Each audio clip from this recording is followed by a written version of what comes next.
Are you optimistic about that? Do you think this is going to be the chrysalis moment and that we're going to just be creating or turn into a new paradigm of some kind? Is there enough cause for hope that we could feel that way? It's a tricky question. Um,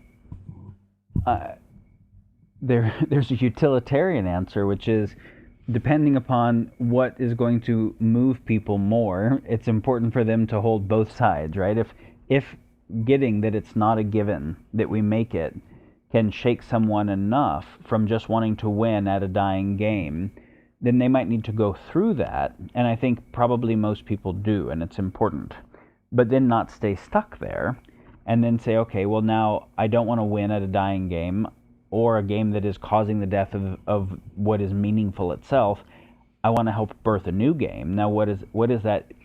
If you think of it as inevitable, then it doesn't necessarily compel your participation.